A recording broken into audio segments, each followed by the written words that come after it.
J'en profite pour mettre un peu de lumière sur un entrepreneur qui a monté son agence immobilière à Dubaï. Je le connais personnellement.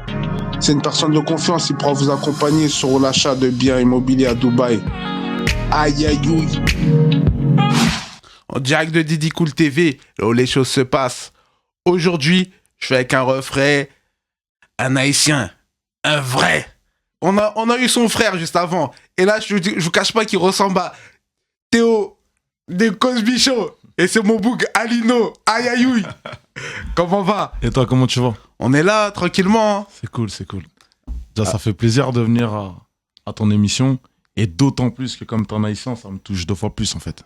Non, on est là. Là, on soutient. Ouais, c'est cool. Franchement, c'est cool. En plus, là, récemment, j'ai vu El Pistolero. Il m'a dit que t'étais son bouc, son vrai bouc, quoi. En fait, dès qu'on est haïtien, en vérité, t'as vu, c'est automatique, en fait. Tu connais l'histoire, je vais pas te la refaire. Donc, un haïtien qui refuserait quelque chose ou de l'aide d'un autre haïtien, ça peut pas être un haïtien. Tu comprends ce que je veux dire? De ouf. C'est pour ça que même les haïtiens qu'on ne se connaît pas, parce qu'on ne s'est peut-être jamais vu, on appartient déjà à la même famille, déjà. C'est clair, on attend juste de se voir, tu vois. C'est clair. C'est clair. Alors, Alino, tu vas te présenter pour ceux qui ne te connaissent pas. Alors, moi, c'est Alino. Alors, comment on va être assez bref là-dessus, sur la présentation? Bah, t'auras ceux qui m'ont reconnu avec le label Menace Record. Et après, t'as ceux qui m'ont découvert avec la web série No Game. Ok. En fait, c'est ça. Bah. J'ai été... Alors, pour le label, j'ai été investisseur, j'ai été réalisateur, j'ai été producteur, j'ai été artiste au label. Après, pour moi tout seul, bah, j'ai maintenu les mêmes rôles quand j'ai monté mes propres structures à moi. Et après, je me suis un peu lancé aussi dans l'entrepreneuriat. Parce que moi, j'aime bien toucher à beaucoup de choses, tu vois. Et j'aime aussi expliquer aux gens qu'il n'y a pas que forcément la branche de la musique. Il y a plein de choses qu'on peut faire et qu'on n'est pas tous obligés de faire la même chose, en fait. D'accord. Et c'est quoi tes études? C'est quoi le petit Alino? Alors moi, j'ai pas vraiment été à l'école très très longtemps. Mais après, c'est dû à des antécédents, à des tragédies familiales, à des problèmes avec la justice. Mais j'ai arrêté l'école à la seconde générale. D'accord. Voilà. T'étais un élève, un bon élève? Bah, j'étais pas un mauvais, j'étais pas un bon. On va dire que ce que j'aime bien dire aux gens, c'est que l'institution française m'a appris que 1 plus 1 faisait 2. Et la rue m'a appris qu'avec 1, je pouvais faire 2. Alors. D'accord. C'est un peu des bails comme FD Phénomène. 0 plus 0 est égal 1. Après, je sais pas si on fait les mêmes calculs, tu vois. Mais une chose est sûre, non, j'ai appris ce que je devais apprendre de l'école. En tout cas, ils m'ont appris à lire, ils m'ont appris à compter. Tu vois, chose que la rue ne m'aurait pas appris la même chose, dès le départ en tout cas. Ouais. Donc je vais pas cracher dessus. L'école, c'est une voie à suivre, c'est quelque chose à faire. En fait, tu peux pas te passer parce que tu as des règles, tu vois. C'est comme quand tu commences à la crèche, tu sais, on t'apprend à aller au pot, on t'apprend à, tu vois. Ouais. Donc, le passage de l'école, si j'aurais pu même aller même plus loin, j'aurais été plus loin. Pour pas te mentir aujourd'hui, tu vois. Si j'aurais pu, je l'aurais fait, tu vois. Tu crois que là, quand tu t'arrêtes en seconde, c'est que tu pouvais pas aller plus loin? En fait, c'est les épreuves de la vie qui ont fait que... C'est pour ça que je t'ai dit que c'est dû à des tragédies familiales, tu vois. D'accord. À des problèmes avec la justice. Mais je le réitère, et c'est pas aujourd'hui dans la position que je suis que je vais dire que j'aurais pas voulu y aller pour me donner un air de... Non, j'aurais voulu y aller. D'accord. C'est un truc que j'aurais voulu faire. Mais malheureusement... Et quand tu me parles de soucis judiciaires, en seconde, t'avais déjà des soucis avec la justice? Bah, en fait, j'en ai eu bien avant. Parce que moi, déjà, à la base, j'étais quelqu'un qui devait... Mais rassure-moi, t'avais redoublé au moins 2 ou 3 fois avant d'avoir... Non. Directement, à 15 ans, directement. Par contre, j'ai pas eu de problème de redoublement. Franchement, si ma mémoire est exacte, j'ai pas redoublé. Je suis passé des fois de justesse, tout ça, mais j'ai pas redoublé. Ah non, franchement, j'ai pas redoublé. Mais après, ouais, pour en revenir à ce que tu dis, j'ai eu des problèmes bien avant les vrais problèmes de justice. C'est-à-dire que, bah voilà, moi, j'avais perdu mon père et ma mère assez tôt. Et c'était Alibi qui s'occupait de nous. Donc, bien évidemment, euh, j'ai rencontré des problèmes parce que je refusais. On voulait m'intégrer en famille d'accueil et compagnie, donc j'ai eu affaire à ces trucs de maison de correction, trucs dans lesquels je me suis sauvé, tu vois. Voilà, tu vois. Donc j'avais déjà eu des histoires bien avant les vraies histoires de justice. Parce qu'il faut savoir qu'une maison de correction, c'est pas une prison. Tu vois ce que je veux dire? Ça veut dire, on m'avait ramené à. Je me rappelle, je me suis sauvé de la maison de la Juine. Je sais pas, c'était loin, tu vois. Je me rappelle, pour te dire, je sais même plus comment j'ai fait pour revenir à Paris, en fait. Tu vois, c'était en France, mais je sais même plus comment j'ai fait. Je sais que je me suis sauvé, j'étais dans un train, j'ai truqué, mais parce que je refusais. Et après, mon frère s'est battu pour obtenir ma garde et Alibi, il l'a eu, tu vois. Mais c'est pour ça que je t'ai dit que j'ai eu des problèmes bien avant ça, tu vois. Tu vois, c'est un truc de fou parce que quand j'ai eu Alibi à ta place, il en a parlé, hein, mais pudiquement, dans le sens où il a dit que voilà, il a géré la famille, tu vois, mais il a dû se tirer les veuches avec, tu sais, savoir que son frère, il était dans la nature, tu sais, qui s'est évadé, Tu sais, le truc, c'est que les gens, aujourd'hui, ils ont l'image de maintenant, en fait. Parce qu'en fait, moi, aujourd'hui, je fais partie des gens qui... Il y avait une chance sur 10 que je m'achète une paire de Nike, moi, tout seul, un jour dans ma vie.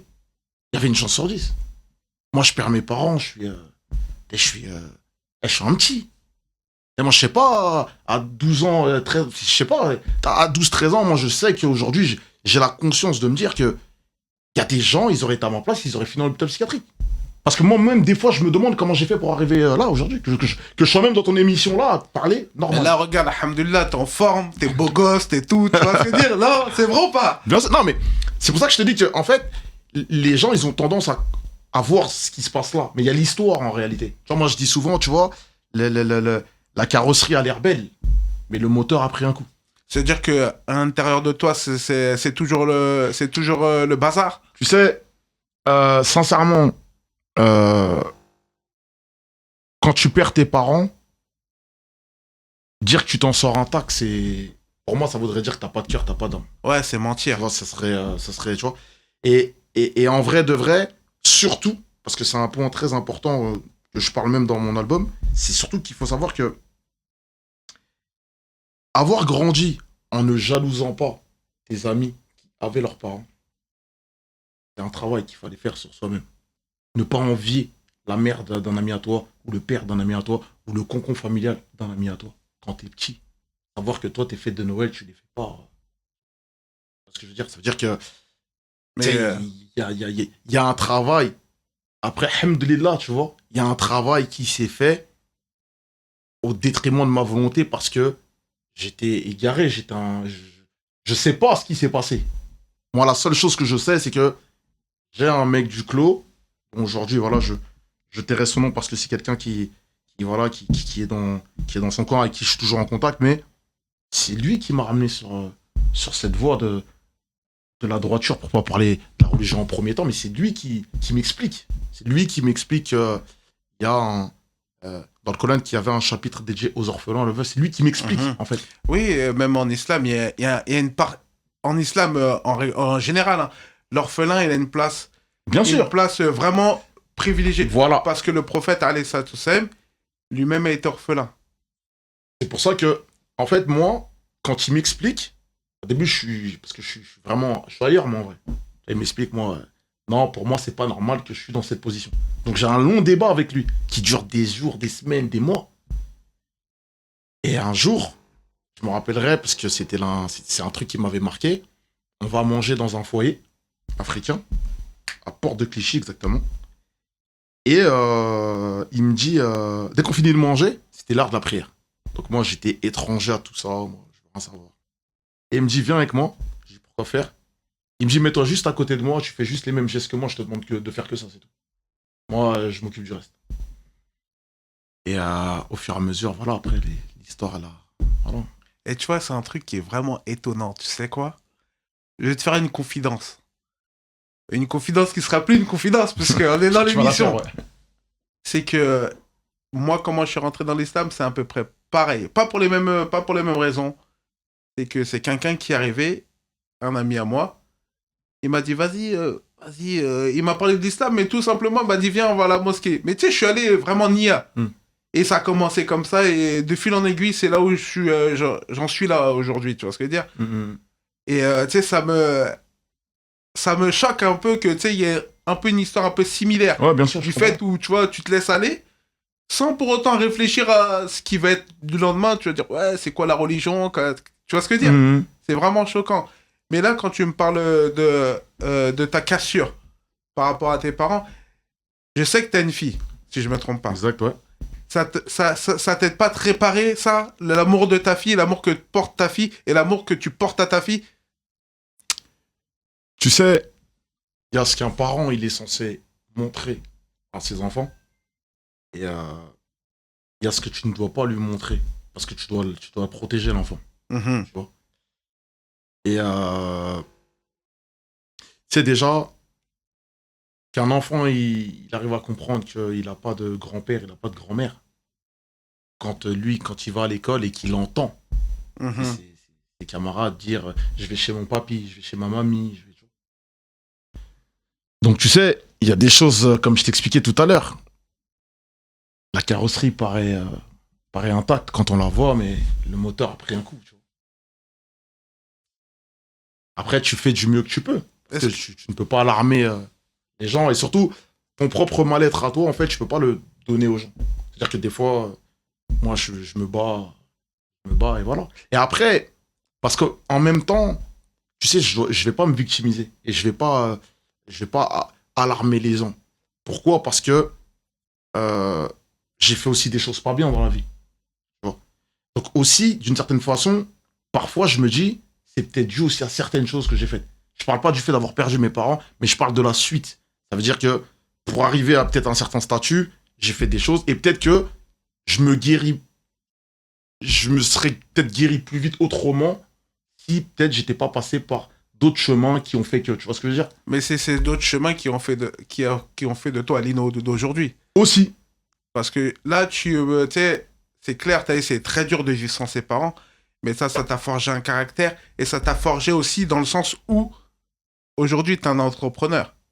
Et est-ce que si t'aurais tout ce confort, et comme là, tu m'as parlé de te payer une paire de Nike, truc, est-ce que tu l'aurais pu? Mais maintenant, ça t'a donné une arme de guerrier et de conquérant qui fait que t'arrives à faire de l'argent dans les bonnes conditions, et j'ai cru comprendre aussi que t'as fait de l'argent dans des mauvaises conditions aussi. Voilà. Mais pour répondre brièvement déjà à ta question, je vais reprendre un peu ce que me disait le frère encore en question que j'ai tué son nom, par respect. C'est qu'il m'a dit un jour, tout ce que tu as obtenu dans le haram, c'est que tu aurais pu l'obtenir dans le halal. Il m'a dit, c'est juste la méthode et la condition de faire qui auraient changé. Bon. Ça, c'est... Ouais. Donc, en vérité, moi, en tant que créature, moi, je dis que ça soit dans le bien ou dans le mal, ce que tu vas acquérir, c'est Allah qui te le donne. Clair. Donc, par dépit, la phrase prend le sens qu'elle doit prendre. Donc, c'est la méthode qui change. Et tu vois, quand on parle d'entrepreneuriat, tu vois, à quel âge tu as commencé à entreprendre dans Menace Record? Je crois que tu étais associé avec Baez, si je ne me trompe pas. Comment t'as commencé ta carrière dans l'industrie du disque? En vérité, j'ai jamais vraiment commencé en vrai. Parce que tu sais, quand tu fais de la musique, ton devoir, c'est de venir en studio et faire de la musique. Ton devoir n'est pas de venir et d'entendre qu'il faut telle et telle somme d'argent pour convaincre un tel d'être diffusé, ou il faut de l'argent pour qu'un tel vienne poser sur le projet. Donc à partir de ce moment-là, ta carrière de la musique, tu l'as déjà mis en bas déjà. Parce que t'as un autre souci. Au lieu de te concentrer et de te dire, faut que j'écrive des textes, faut que je m'améliore, comment je vais faire, toi t'es déjà plongé dans autre chose. Parce que pour que justement le projet dans lequel tu veux mettre tes textes prenne naissance, il faut d'abord que tu fasses du business pour que ça prenne naissance. Donc en vérité, te dire qu'elle a commencé quand, je ne saurais pas quand te dire.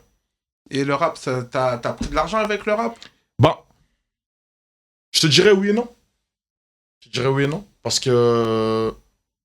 qu'en vérité, l'argent servait à ouvrir des portes.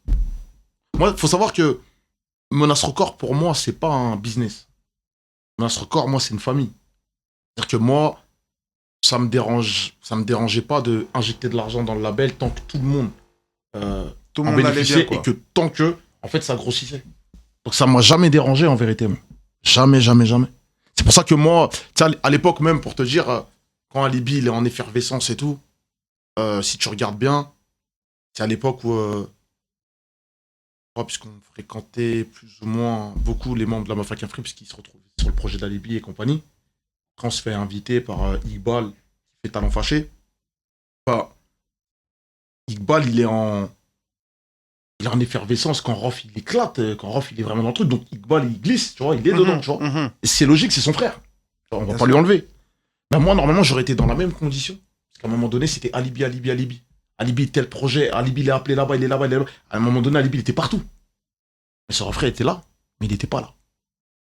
Soit parce que peut-être j'avais des problèmes avec la justice, j'étais absent pour ça. Ou soit même quand j'étais là, en vérité, j'avais pas la tête, moi, à me concentrer pour être un artiste, en vrai. Ok. Mais une petite question, qu'est-ce qui a fait que t'as fait plusieurs fois la case prison? C'est-à-dire que, tu sais, j'avais entendu Alibi dire que, tu vois, quand il est béton, et quelques mois après, toi, t'es béton. Ça, qu'est-ce qui fait que toi, tu es béton? Et une deuxième question, c'est, alors votre sœur, vous l'avez laissée toute seule, votre petite sœur, quand c'est ça? Qui s'occupait d'elle? Bah, elle était pas, c'est pas ma petite sœur, c'est ma grande sœur déjà. Pardon, autant Non, pour moi. Pas de souci. C'est elle qui me considère comme son grand frère. Mais moi, c'est ma grande sœur à la base. Et en fait, elle était chez ma famille quand nous deux on n'était pas là. Et puis, en fait, ce qui m'a conduit, c'est que, tu sais, la prison, c'est une spirale en vérité. On le veuille ou non. En vrai, c'est une spirale. Parce que quand tu tombes en prison jeune, pour toi, tu ne vois pas les dégâts. C'est pas vraiment un truc qui est... tu sais, c'est pas marquant, c'est pas choquant. Parce que dehors, t'as pas les mêmes responsabilités. T'as pas d'enfant qui t'attend dehors. T'as pas de femme qui t'attend. T'as pas de loyer à payer. C'est pour ça que le 3/4 des jeunes qui sont en prison, âgés, je sais pas moi, de 18 à 25 ans, c'est leurs parents qui payent le loyer. Donc quand ils sont en prison, pour eux, c'est comme une cour de récré en vrai. Parce qu'ils n'ont pas les mêmes soucis qu'un mec qui va se retrouver à 30 berges, il est en prison, il habite avec sa meuf, c'est lui qui paye le loyer avec sa femme. Lui, il a des soucis maintenant, des vrais soucis. Parce que sa femme, elle est toute seule dehors avec les enfants. Donc tu vois, quand moi, je suis jeune et que j'y vais, en vérité, moi, je suis dans une spirale. C'est-à-dire que peu importe ce que je vais faire dans la rue, quand ça me conduit là-bas, je le vois pas comme un truc... Comme une punition? Tu vois, je le vois pas comme ça. Je le vois comme un truc que je me suis fait gauler, j'ai été con, hop, on m'a attrapé. Est-ce que, tu vois, ça me fait penser à une chanson de la Brigade à l'époque, quand il disait j'ai entendu les grands dire que la prison, c'est comme des vitamines et ça faisait grandir. Et c'est là que j'y vais, et c'est là que je m'en veux. Est-ce que toi, c'est un peu ton histoire? Non, parce que déjà personnellement, la première fois que moi j'y rentre en prison, j'y rentre pour un problème. Bon, c'est lié à la rue, mais c'est familial de base.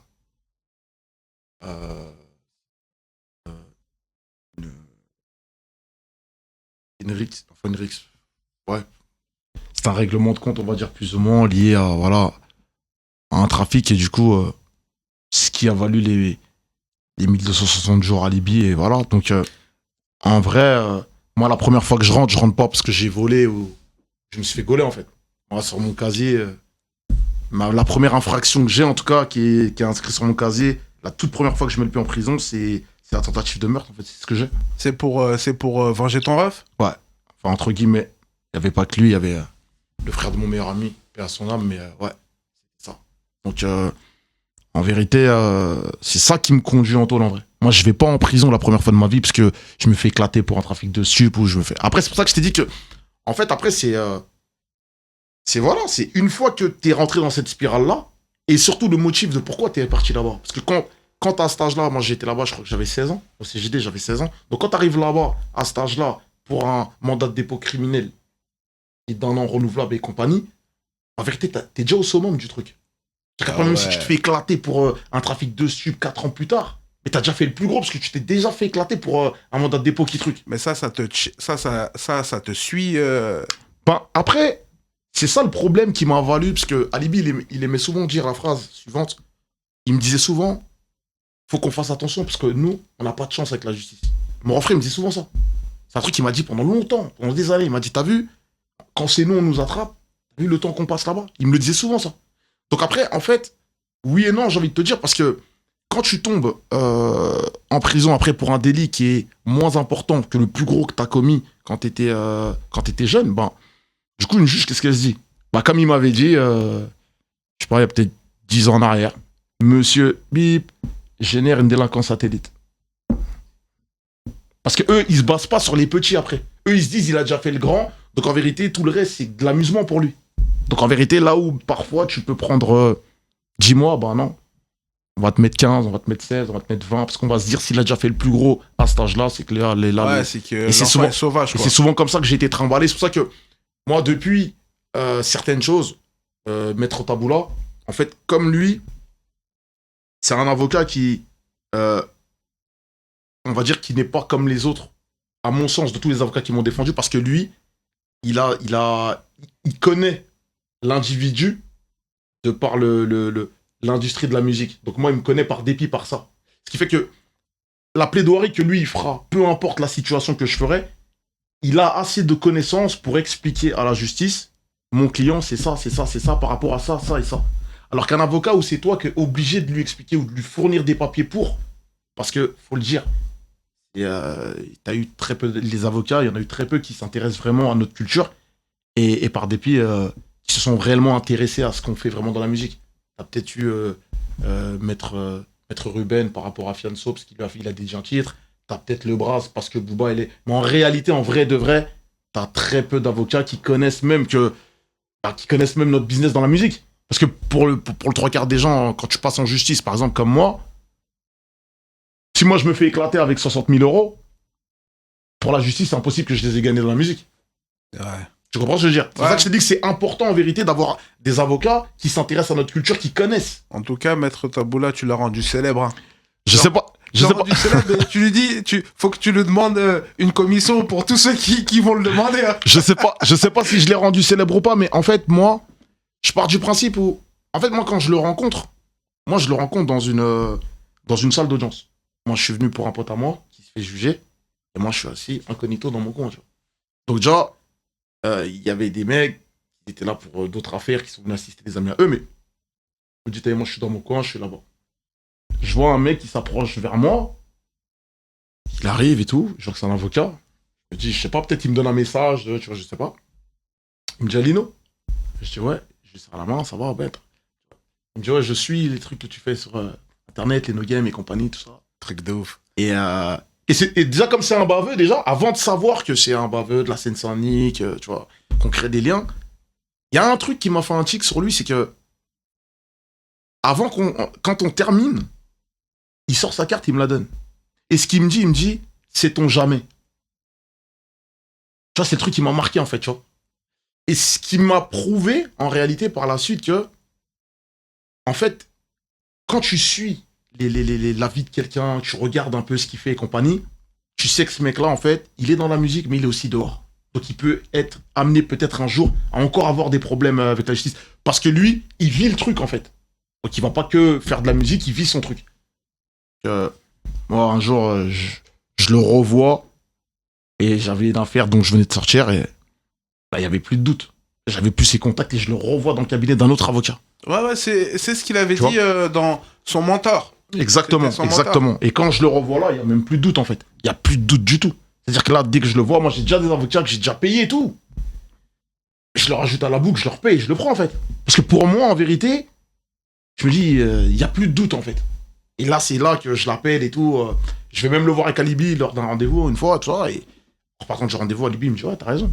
En fait, lui, il faut qu'il s'occupe de nos affaires, en fait. Mais franchement, c'est ton refrain Alibi, c'est vraiment un bon gars. C'est un truc de ouf. Bah, j'espère bien pour lui. Non, sérieux, tu vois, le truc, c'est quoi? C'est que même quand je l'ai invité, franchement, tu vois, c'est un gars trop cool. Tu vois, il a une carrière derrière lui. Tu vois ce que je veux dire? Le type, tu vois, généralement, quand quelqu'un il a fait un peu de bruit, il marche sur l'eau. Il fait du zèle, mais... Il marche sur l'eau. Et Alibi, il a toujours été... Et moi, quand je l'ai vu, et quand je parlais avec lui par message ou, tu sais, par les réseaux sociaux, le gars, il est pisse. Mais déjà, il faut savoir une chose, Didi, c'est que Déjà, nous, dès que c'est les Haïtiens, comme je t'ai dit, déjà, c'est mort.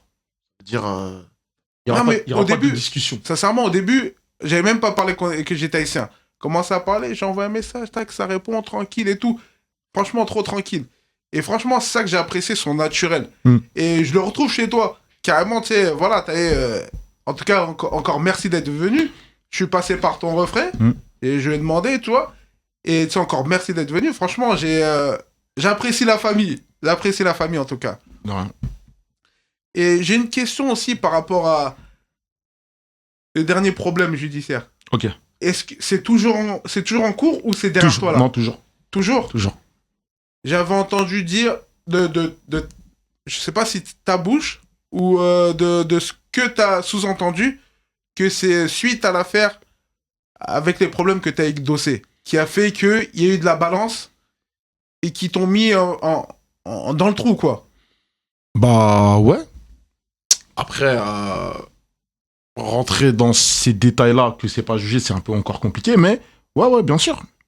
Après, te dire lequel d'entre eux qui a fait la délation, je ne saurais te dire, parce que de toute façon, ça qu'on a un avocat, et quand t'as ton propre avocat qui te dit que dans l'histoire, il n'y a rien, que mon client il est resté même trop longtemps. Après, comme il le dit, on rentre pas dans une victimisation. Pourquoi ? Parce que on reste longtemps à cause d'un casier après.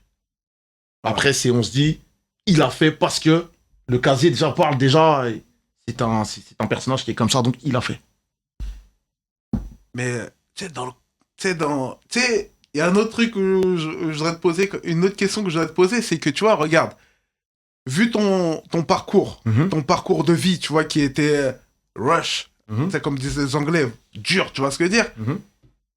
Est-ce que c'est à cause de ça que tu as mené une guerre contre comme diraient les Kerry, fake thug? Tu vois, dans nos games, t'épingles les gens et c'est ce qui a amené en fait, ton problème avec Dossé. C'est que tu vas pointer du doigt certains rappeurs et même à part Dossé, même d'autres qui ont par la suite ont dit ouais, faut pas fitter avec Alibi parce que son refrain il fait des émissions à charge contre nous, nanani, nanana. Ouais, c'est vrai qu'Alibi, il a eu à croiser des gens qui lui ont dit ça, par ma faute. Et je l'assume complètement parce que, en fait, tu sais... C'est une chasse? Une chasse aux sorcières? Même pas, parce que, en fait, regarde. Quand on commence la musique, en vrai de vrai, Menace Record, il commence avec quoi? Avec rien. En vérité, on n'était pas des rappeurs de ouf, pas des flows légendaires. On n'est pas, tu vois. Ouais, mais il y a un truc qui a fait que vous êtes devenu légendaire. Oui, mais avant d'en venir à là, en vrai, de base, quand on commence avec un truc où on veut expliquer aux gens que le rap, puisque là-bas, c'est censé être une dénonciation de base. Nous, on se met d'accord dès le départ avec Baez qu'il n'y aurait pas de star. Nous, c'est dès le départ que c'est comme ça. C'est-à-dire que nous, on se dit, on fait du rap, on va raconter ce que nous, on vit. Ça marche pas. En fait, nous, on n'est pas rentré dans l'optique de se dire on va devenir des stars demain. C'est pas vrai. Parce que quelqu'un qui veut devenir une star, je te dis la vérité, frère, moi je fais comme ils ont tous fait. Parce que le 3/4 des rappeurs qui ont percé, passaient leur vie dans les studios des gens, en fait. Ils squattaient dans les studios, même quand ils n'avaient pas les moyens. Il appelle l'autre, ouais, tu fais quoi, tu fais rien, bah vas-y, bah je vais passer. L'autre il appelle, ah, tu fais quoi, tu fais rien, bah vas-y, moi je vais passer. C'est dans ça que les gens ils passaient leur journée. Ils sont pas dehors à se dire on va faire des sous pour que nous on paye nos propres studios et qu'on y aille. Donc en réalité, moi, à un moment, avant même que moi j'entame nos games, moi je parlais avec tout le monde, pratiquement tout le monde dans le rap. Je parlais avec tout le monde. On se parle, on se croise dans des studios de génération, dans des trucs, on parle avec tout le monde. Moi en même temps, tu sais ce que je comprends, c'est que en vrai, quand nos games commencent et que ça devient clair dans ma tête, c'est que j'entends des gens, ils se plaignent. Tous les jours. Mais devant moi. L'autre, il a un truc à dire sur l'autre rappeur. L'autre, il a un truc à dire sur lui. Les deux, ils parlent devant moi. Et des fois, je me dis, mais ils font exprès ou c'est comment? Donc, tu vois, je reste patient pendant un moment. Et un jour, je partais à Amsterdam avec Kennedy. Je me rappellerai toute ma vie. Et on partait comme ça. Je crois on est arrivé à peine à la frontière, un truc comme ça. Et je lui dis, ouais, sais que je vais faire un concept là dans pas longtemps. Il me dit quoi? Et lui, il me parlait de, à l'époque, le clash qu'il avait eu avec Core. Ils avaient une petite brouille et tout ça. Et je lui dis, t'as vu, moi, en fait, je vais mettre tout le monde face à leurs responsabilités. Et il me dit, et il me conseille en même temps, parce qu'il me dit de le faire, et il me dit de pas le faire en même temps. Il me dit, non, finalement, on te casse pas la tête avec ça, t'as vu les rappeurs, nanana. Mais en vrai, je comprends ta position, vu comment toi t'es, qui est différent de la sienne à lui, qui sort de contrat de Barclay et compagnie, qui a tourné avec Booba et compagnie. Donc il me dit, c'est vrai que je comprends ta position, mais vu de la mienne, je t'aurais dit de pas le faire. Comme les gens ils savent, moi je m'écoute que moi. Donc je commence. J'en avais parlé avec un cousin à moi de Clichy-sous-Bois à l'époque qui me disait non, de pas faire, tout ça. Il m'a dit non, c'est pas bon, non, non. Et après, en réfléchissant avec le temps, j'ai dit je vais le faire, mais je vais peut-être un peu changer le truc d'abord. Faut que je tape dans le mille. C'est comme ça que je commence avec les présentations des baskets. Je me dis je vais taper dans un truc où d'abord les gens, je les ramène dans un truc. Et ensuite, là, je commence à dévier en disant si les rappeurs rappent pour ça, moi je rappe pour quoi alors? Donc je commence maintenant moi-même à rentrer dans le truc. Et en fait, moi dans ma tête, en fait, quand je fais No Game, c'est qu'au départ, je me dis, il faut que les mecs, en fait, ils arrêtent de croire que le rap, c'est pas illicite. C'est pas un trafic, le rap. Quand toi, tu dis, ouais, je rappe pas avec lui, l'autre, je rappe pas avec lui, non, non, non. Et il y a rien d'illicite, en fait. Vous êtes en train de faire comme si, frère, c'est les featuring qui ont toujours ramené quelque chose dans la musique. C'est le fait de se dire, ah, l'autre, il a frappé l'autre sur le titre, hein. Et fou, l'autre, il a pas rigolé sur le titre. Tu vois ce que je veux dire? Donc, en fait, quand on commence à rentrer dans un truc où chacun se donne des genres, en fait, les genres qui se donnent, ils sont fake. En vérité, toi, t'es en train de frimer avec l'argent d'une maison de disques. Par dépit, cette maison de disques-là te donne pas d'argent, bah, tu rappes dans ta chambre. Donc tout le scénario que tu t'inventes, t'as même plus de raison de le créer, en fait. Parce que même ta chambre, elle va pas te croire. Non, mais tu vois un peu ce que je veux dire. Donc, c'est-à-dire que, en fait, moi, au début, dans la première saison, je suis tranquille. En vérité, quand tu regardes même la première saison, je suis tranquille, en vrai. Mais il y a un truc, tu vois, tu me parles de Kennedy, tu vois. Et Kennedy, sur un des épisodes de No Game, t'as interrogé Despo. Ouais. Et Despo est détruit Kennedy. Pour l'histoire qu'ils ont eue ensemble. Ouais. Est-ce que, de ton amitié avec Kennedy, il y a eu des incompréhensions? Je sais que vous êtes toujours amis parce que vous faites des lives ensemble. Mais est-ce que ça a entaché votre amitié sur un moment donné? Non. C'est juste que déjà, à la période où moi, je fais le No Game avec Despo, moi et Kennedy, on se côtoie quasiment moins. Moi, je suis dans mes trucs, il est dans ses trucs. Et même après, quand les gens ont essayé de mettre la Discord avec moi et lui, en fait, il m'a envoyé un message. Il m'a dit, ouais, le truc avec Despo, c'est comment, on fait comment, tout ça. Et on se voit. Et il m'a même dit, je me rappellerai très bien, il m'a dit, je vais lui accorder mon droit de réponse dedans. Donc en vérité, quand un mec il veut venir dans ton propre média pour répondre à ce qu'un autre il a dit de lui, il n'y a pas de Discord. C'est justement en réalité ce qu'on n'a pas compris de Dosset, par exemple. Par exemple, Dosset, moi je vais parler avec Olivier Nguessan, le mec qui ramène les quinrés en France. Moi je lui pose 3 questions comme à ton émission aujourd'hui. Je lui dis, est-ce que Dosset a payé le feat? Il me dit non. Je dis parce que moi, Dosset, quand j'écoute quand il rappe, il y a de l'argent qui tombe du ciel, il y a des bateaux qui arrivent chargés de drogue et compagnie, donc c'est un narrateur alors. Deuxième question. Et la troisième, je ne comprends pas pourquoi il insulte les deps dans ses morceaux, puisque lui-même il fit avec des gens qui assument cet état d'esprit-là, et voilà, il y avait 3 questions. C'est ces 3 questions-là qui ont mené à cette discorde avec Dosset. Donc, comme ce sont 3 choses qui appartiennent à la musique. Moi, si je me mets à sa place, ouais. D'accord? Moi, je dis, ouais, si le négro, il veut détruire mon business. Je suis en train de monter une sauce. Tout ça, il veut détruire mon business. Tu vois ce que je veux dire? Donc, c'est normal que le type monte les dents. Tu vois? Et je vais dire un truc. Mais aujourd'hui, clairement, tous les rappeurs, 99% des rappeurs sont des narrateurs. J'ai dit 99%. Mais avant, il y en avait aussi. Avant, il y en avait. C'est juste que tu sais pourquoi, en fait, aujourd'hui... Mais oui, mais quand je te dis 99, c'est avant et après. Hein. Oui, bah, parce que là, tu dis aujourd'hui, mais avant, il y en avait... Mais tu sais pourquoi avant, ça se ressentait moins? Parce qu'en vérité, avant, on était dans l'ère du hip-hop. En vrai de vrai. C'est-à-dire qu'on était dans un truc de performance. Tu peux pas... Je te donne un exemple. Tu peux pas... T'aurais pas pu aller manquer de respect à un Oxmo, à un Lino d'Arsenic. Mais Parce qu'on était dans une ère de D'accord, mais... C'est un narrateur, mais justement, c'est parce qu'il n'était pas dans cette revendication il y a les réseaux sociaux, je montre que. On n'était pas dans tout ça. D'accord, mais si tu m'as parlé d'Oxmo Puccino. Si tu prends son album Hip Hop Opéra. Opéra Puccino. Ouais, Opéra Puccino, Afwan. Et son album, eh ben, tu écoutes de A à Z. C'est pas la rue. C'est pas la rue du tout. C'est pas la rue. C'est pour ça que je te dis que pour moi, en fait, toutes les embrouilles que tu retrouves maintenant, depuis ces 7-8 dernières années dans la musique, il n'y avait pas ça avant. Même si tu prends aussi, excuse-moi, un Stummy Bugsy, quelques balles pour le calibre qu'il te faut et compagnie, c'est pas la rue. Ben, En fait, c'est vraiment, quand t'entends un gars, tu vois, le type, il est fasciné par la mafia italienne, que ce soit Oxmo, que ce soit Stummy. Et si tu prends l'album d'Arsenic, ah non, je vois pas qu'ils disent ouais, nous, c'est pas pour rien que, comme je t'explique, toute cette génération-là, même les Mystiques et compagnie, ce sont des gens qu'ils n'ont pas eu ces problèmes-là, en fait. Ils n'ont pas eu tout ça. Tout ce que tu entends aujourd'hui, là, des tu sais, regarde, c'est simple.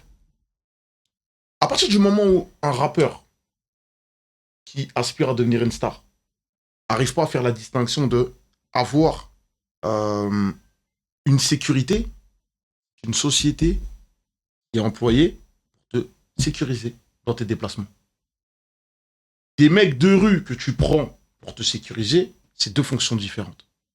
À partir du moment où les rappeurs ont voulu que le public se dise « Oh, lui, il marche sans sécu, lui, il marche qu'avec des mecs, c'est ces gars de la rue, nanana », il y a déjà un problème, déjà. Tu comprends ? Le problème, il y a déjà un problème. Parce qu'il y a un problème sur ce que toi, déjà, tu as envie de véhiculer. Et ce que je disais souvent dans nos games, c'est il faut d'abord regarder les débuts du rappeur pour comprendre où est-ce que ça va finir. Ouais, mais Alino, tu sais, des fois, quand t'as une sécu, tu vois, quand t'as une sécu, c'est aussi la maison de disque qui te l'impose. On va dire, ouais, voilà... La maison de disque, elle peut pas aller chercher des sécu dehors. Non, mais voilà, le truc, c'est quoi ? Ils vont te dire, ouais, il faut une sécu et tout ça. Toi, tu connais les bougs de la street parce que t'habites dans un quartier. Bah, tu ramènes tes bougs. Tu vois ce que je veux dire ? Je sais pas si c'est comme ça. J'imagine. Moi, je te dirais vraiment, c'est le... C'est comme ça que tu fais croquer tes gars. Non, il y a une autre manière de faire croquer tes gars. Tes gars, c'est pas des gens que tu prends pour qu'ils se prennent des coups. Pour moi, c'est pas la vérité, ça. Cette manière de dire que tu fais croquer tes gars pour qu'ils deviennent ta sécu, c'est de l'hypocrisie. Ouais, mais tu sais, moi, j'ai envie de te dire que quand tes gens, c'est vraiment tes gens, tu leur apprends le business. Tu les fais rentrer dans le business. Tu leur donnes des rôles dans le business. C'est pas, ils viennent avec toi, tu leur donnes un billet pour qu'ils prennent des coups pour toi. Pour moi, personnellement, c'est pas ça. Ça, c'est pas mes gars. Ça, c'est un travail justement que je donne à la sécu que la maison de disque me prend. C'est leur travail. Ils ont été embauchés pour ça. Mais mes gars, je les prends pas pour qu'ils se font prendre un coup de couteau à ma place ou qu'ils se font... C'est pas ça, en fait. Ça, c'est bien. Franchement, la vérité, c'est real talk. C'est bien dit. Tu peux pas dire mieux. C'est clair. Mais aujourd'hui, tu sais, on va mettre l'industrie du disque de côté. D'accord. Aujourd'hui, tu me dis que t'es investisseur, c'est dans quoi en fait ? Qu'est-ce que tu fais aujourd'hui Moi, je suis dans l'immobilier. Plus précisément, ça, c'est vraiment mon domaine à moi. Déjà parce que c'était un rêve que j'avais avec un ami d'enfance à moi qui est décédé aujourd'hui. Et que voilà, quand on était jeunes, on rêvait de se dire que on pourrait habiter à l'étranger, qu'on pourrait avoir des apparts, des trucs dans tel endroit, et puis être notre propre patron. C'est ce qu'on se disait, tu vois. C'est les rêves qu'on avait. Donc là, il est plus là, donc je réalise ce rêve pour nous deux. Mais et en même temps, j'essaie de motiver les gens à leur dire qu'il y a autre chose que dehors. Et plus encore, bah, je rentre dans des trucs avec des gens, en fait. Des fois, t'as des gens qui ont des projets, il y a des choses qu'ils n'arrivent pas à faire, où il leur manque un peu de trucs de financement pour y aller. Moi, j'étudie le business plan, je vois si c'est viable, et je rentre avec eux. Après, je suis diversifié dans plein de trucs. J'ai des business dans lesquels je suis, mais je me tue là-dessus parce que j'ai pas besoin d'être mis en avant là-dedans. Et ça me va très bien comme ça. Et là, t'as un pied en France et un pied à l'étranger. On peut dire où ? Oh, je suis dans plusieurs endroits. Mais il me reste peut-être On va dire qu'il doit me rester peut-être le pouce et un orteil à la France. Mais ouais, je suis là, ouais. Ouais, en plus là, j'ai fait te louper. Exactement, ouais. Je suis là. Et même là, si tu veux investir sur Dubaï à mon book, Dubaï à part. Je viens de voir ça, là, ouais. Je viens de voir ça. Je vais te prendre les coordonnées. Parce qu'en fait, c'était pas un projet sur lequel j'étais friand. Parce que déjà, à la base, moi, j'aime pas les trucs où tout le monde parle que de ça, que de ça, que de ça. Et je m'étais dit, si je finissais ce que j'avais déjà commencé dans d'autres endroits et que ça se passait plutôt pas mal, peut-être que j'allais jeter un œil de l'autre côté, tu vois. Maintenant, on est plus proche de la fin que du début maintenant. Donc en vérité, pourquoi pas, je vais voir avec lui, je vais l'appeler, j'appellerai de ta part, bien sûr, et je verrai comment ça se passe, tu vois. Et franchement, tu vois, t'es quelqu'un qui est motivant pour une jeunesse. C'est ce qu'on me dit souvent, mais en fait, moi, j'essaie juste en vrai de... En fait, j'ai pas eu cette chance. C'est moi, si on m'aurait dit 20 ans plus tôt qu'il y avait possibilité de s'en sortir comme ça, faire comme ça, peut-être que ça t'aurait mené comme ça. Moi, j'aurais été content, en fait. Tu sais que moi-même, si on m'avait dit en vrai, je vais te faire une confidence qui n'en sera même plus une. Si on m'avait dit en vrai qu'il y avait beaucoup d'argent dans la musique, peut-être que j'aurais été à fond dans la musique. Si on m'avait dit que tu pouvais gagner ta vie dans la musique, peut-être que j'aurais été à fond dans la musique. Peu importe, artiste, producteur ou quoi. Aujourd'hui, j'ai signé un contrat dans une maison de disques, à laquelle je travaille très bien. Je sors un projet avec VG Dream, Ronisia, tu vois, une compilation afro-pop qui n'est pas ma musique de prédilection, mais qui est de la musique que j'écoute quand même, parce que j'aime bien. Bon, vu que mon domaine c'est le rap, je le fais à fond. Le projet, je le sors, ça se passe très bien avec la maison de disques, je le fais très bien. Il y a quelques mois, dans une interview, j'avais entendu que tu disais que tu allais faire ton album. Ouais. Et qu'il y a des trucs qui vont se dire tout ça là. Ouais. Que ça va péter. C'est vrai. Péter. C'est vrai. Et il est où là l'album là? Bah tu sais, moi je suis quelqu'un, j'aime bien faire les choses bien. Et surtout que ça se trouve qu'il n'y en aura même pas d'autres après. Parce que moi je suis très méticuleux dans ce que je suis en train de faire. Enfin, et t'as vu, pour ne pas avoir apporté cette étiquette de mec, on lui a collé une deadline. C'est ce truc de rappeur de contrat. Genre chanter avec le flingue sous la tempe. Ouais, non. Moi, t'as vu, j'ai monté ma propre structure, je suis dedans. Et comme je l'avais dit depuis ma première interview d'Interdit en radio, la compile qu'on avait fait avec Menace, on me rendra pas de contrat à la fin. En fait, je suis rentré, je serai le seul. Parce que, à partir du moment où moi, j'estime que j'ai pas mangé d'avance pour faire de la musique. Je dois avoir le même discours du début à la fin. Quand je vais sortir du rap, c'est parce que c'est moi qui suis sorti. T'as des gens, c'est le rap qui les sort. Pas l'inverse. C'est pas eux qui sortent du rap. C'est le rap qui les sort de... Parce qu'on rend le contrat, ils ont plus rien, puis voilà. Moi, je l'avais prévenu, et j'ai dit ça, peut-être je devais avoir, je sais pas, 18-19 ans, je crois. Quand je faisais les interviews avec Bayes d'Interdit en radio, j'avais 18-19 ans, quand il y avait encore Parlez-vous français sur Génération. Donc, frère, je veux que ça soit cohérent, en vérité. Si c'est pas cohérent, je m'intéresse pas. J'ai entendu aussi dans la même émission que dans tes potes, vous étiez une bande de 11 gars, et là, il en reste que, allez, 3,5, puisqu'il y en a un qui est en HP, sur ce que tu as dit. Ouais. C'est comment? C'est tous, ils sont morts de mort violente, de meurtre? Ouais. Et je sais que t'étais ami avec Samed, rahimallah. Ouais. Et on a trouvé, c'était qui, là, ces assassins? Non. Mais tu sais, c'est comme ce que tu disais tout à l'heure. Hein. Je t'ai dit, il y a des gens, en vrai, ils s'arrêtent à ce qu'ils voient comme ça, tu vois. Les frères, hein, tu sais, il y a une phrase que je dis souvent à mon petit Zan, que je dis, on respecte pas assez les gens qui ont traversé les époques. On leur donne pas assez de respect à ces gens-là. C'est pas forcément parce que t'as pas été un criminel ou t'as pas été... Mais il y a des gens, on les respecte pas assez. Il y a des gens... Moi, pour ma part, il faut se demander comment ils font, ces gens-là, pour être encore là, en fait. Et moi, je connais des gens, musicalement parlant, ils ont tout fait. Hein. Ils ont sucé à gauche, à droite, monter, descendre. Un tel a investi sur eux, l'autre a investi, revenu en arrière, etc. Monter, descendre. Et chaque année, rebelote. Ça change d'investisseur qui met sur... C'est-à-dire que, en d'autres termes, si jamais il n'y a pas tous ces gens qui mettent de l'argent, ça, ils sont rien. Ils deviennent quoi, ces gens-là? C'est personne.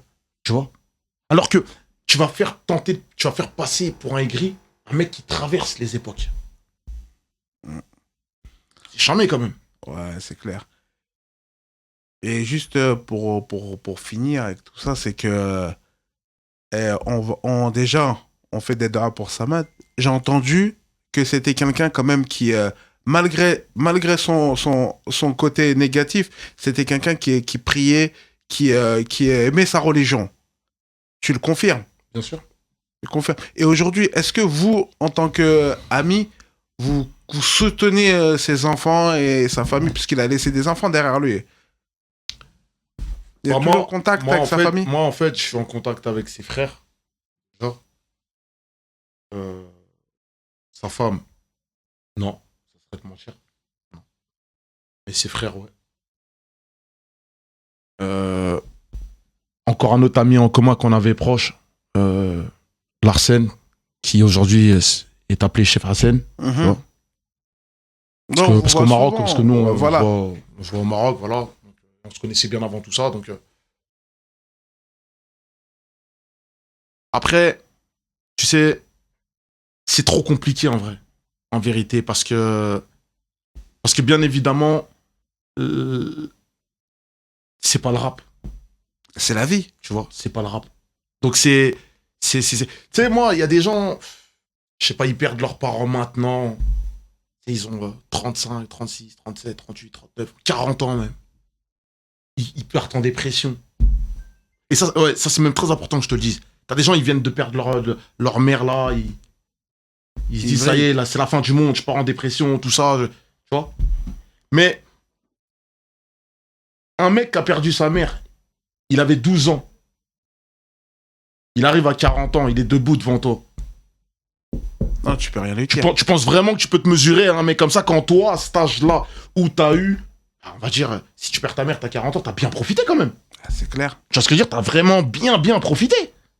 Bah, un mec, lui, qui perd sa mère à 12 ans, et plus daron, tu crois vraiment que ce mec... Tu sais que même si j'ai les capacités de m'embrouiller avec ce mec-là, tu sais que je veux même pas m'embrouiller avec lui, en vrai. Parce que je vais tellement respecter le bagage, à me dire comment il peut manger à la même table que nous. Il a une table là-bas, moi je suis là, et le mec il sourit, il tire toutes ses dents, Parce que pour moins que ça, à Stalingrad, tu vois des gens, pour moins que ça, ils ont fini... Ouais, crackers. Tu vois ce que je veux dire? Ouais. Et je me dis, un mec qui est censé finir comme ça, en fait. Il a traversé les époques, vous le respectez. En tout cas, sur ces belles paroles, on va se laisser. Et j'ai juste une dernière question. Dis-moi. La question que je pose normalement dans les Dicool TV, mais ça s'est perdu au fil du temps. Ça s'est perdu. C'est la question à $30,000. Wow. Ah ouais. C'est la question. La cité pour toi en quelques mots. C'est quoi? En fait,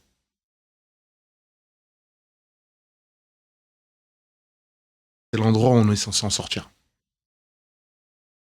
On n'est pas censé y rester. C'est fait pour qu'on s'en sorte, en fait. En gros, je vais te relancer sur un truc, mais vite fait. C'est-à-dire que les rappeurs qui disent ouais, la cité, ils influent les gens dans le mal. Tu sais, je vais te dire un truc. Aujourd'hui, je vais pas me plaindre sur ma situation. Mais ma situation, c'est pas celle de ce que j'avais quand j'habitais dans une cité. D'accord? Et revendiquer la cité dans mon statut là, sachant que si ma mère elle serait vivante, je l'aurais sortie de là-bas. Je crois pas. Ok, en tout cas, franchement, je te trouve trop sincère dans ce que tu dis. Et franchement, j'espère que les jeunes, ils vont imprimer tout ce que tu as dit, parce que c'est quelque chose qui... Je veux aussi bon que la communauté haïtienne aussi, elle se réveille. Je veux aussi, j'ai un message aussi à faire passer, c'est important.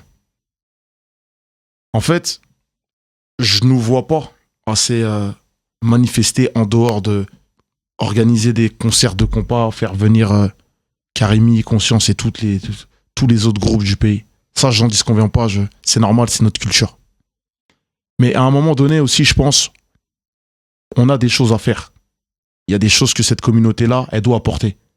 Parce que on ne sert pas que de divertissement dans les chaînes télévision ou dire que tel et tel artiste à Miami est un haïtien ou telle et telle chanteuse à Miami est une haïtienne. On ne sert pas qu'à faire du rap ou du compas ou faire goûter nos plats Jilakai, aux gens. Moi, je pense qu'à un moment donné, on est plein en France, on est plein dans plusieurs pays. Et à un moment donné, il faut que certaines personnes... C'est pour ça que je félicite ce que Lama le fait. Parce que dans son travail, il revendique qui il est en même temps. Il dit d'où il vient. Et le slogan de l'union fait la force qu'il a choisi, il n'a pas choisi pour rien. Donc, à un moment que tu sois une fille, que tu sois un garçon, et que tu viens d'Haïti, tu sais, si tu es là, il y a une raison pourquoi tu es là. Parce qu'il y a des gens en bas qui n'ont pas cette chance d'être là. Donc, à un moment, il y a des réseaux sociaux, tout le monde se renseigne sur tout le monde. Quand il y a des gens qui ont des projets, des choses qui...